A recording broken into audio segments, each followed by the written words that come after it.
Lorsque je croise des équipes dans les organisations ou des individus en quête de changement, il y a toujours énormément de stress autour de ce changement, il y a énormément de freins, ce qui est un grand paradoxe parce que techniquement, il n'y a rien de plus constant que le changement.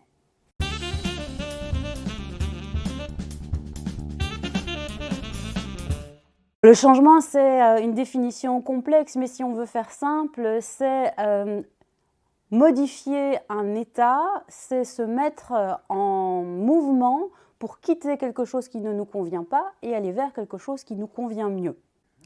Il y a des changements qui sont choisis, auquel cas ce mouvement est beaucoup plus simple et beaucoup plus efficient. Ou bien alors, il y a des changements subis, c'est-à-dire que je n'ai pas demandé, moi, à m'adapter à toutes ces structures et à toutes ces demandes. Et là, c'est là que ça se complique un peu.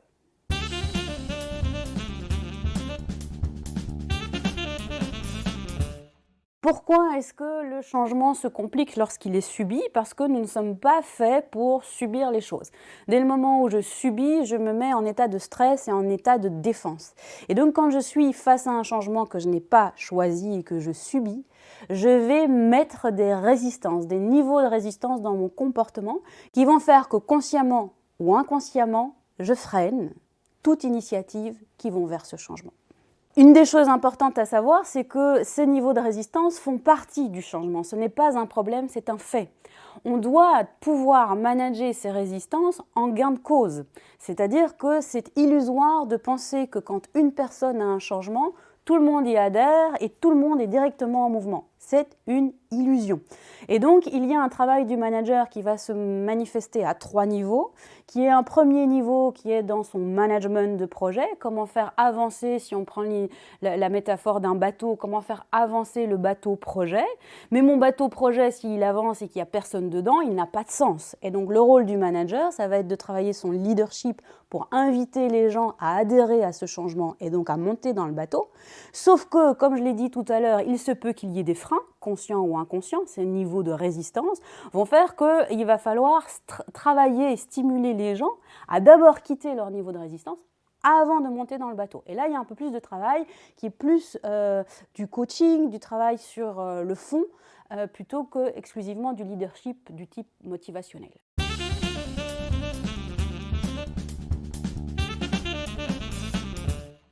Alors maintenant, ce qui est important, c'est de pouvoir mieux comprendre ce que c'est qu'un niveau de résistance. Alors au niveau du comportement, on en trouve 3.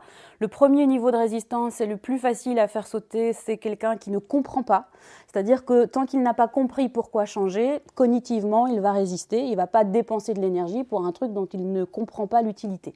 C'est assez facile à faire sauter, il suffit de clarifier. Le deuxième niveau qui est un peu plus complexe, c'est j'ai bien compris, mais par contre je n'aime pas ce que tu me proposes. Et donc je l'ai compris cognitivement, mais au niveau du sens, ça ne fait pas écho. C'est là où le manager va devoir trouver des leviers pour faire adhérer et stimuler le plaisir ou l'envie dans le changement. C'est là où il faut interroger et coacher un peu plus la personne.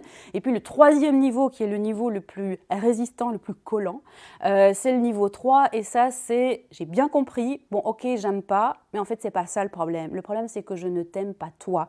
Et donc, j'ai un problème de confiance, j'ai un problème de rupture avec soit le manager, soit l'organisation avec laquelle je suis plus en phase. Et donc là, pour me mobiliser, il va falloir bosser.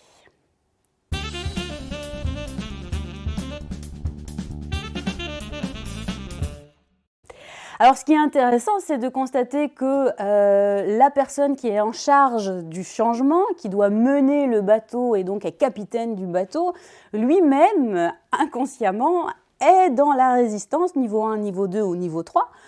Et donc, lui-même se sabote en fait ou court-circuite la manière d'arriver à l'objectif. Alors, comment est-ce qu'on fait pour dénouer tout ça? Eh bien, c'est là où le manager doit régulièrement se faire superviser ou en tout cas travailler sur sa posture, son objectif. Et la meilleure manière d'y atteindre est individuellement et ensuite collectivement avec ses équipes.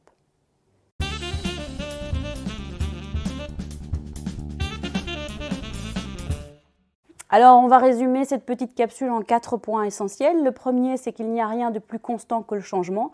Nous changeons en permanence et donc autant l'intégrer comme un fait et non plus comme un problème.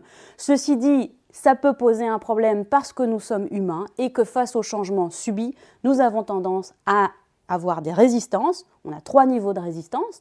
Et puis ensuite, il y a par rapport au manager 2 postures à adopter en cas de changement. C'est le management pour faire aboutir le projet et donc aboutir le changement, et le leadership qui va faire que les personnes vont adhérer à ce changement.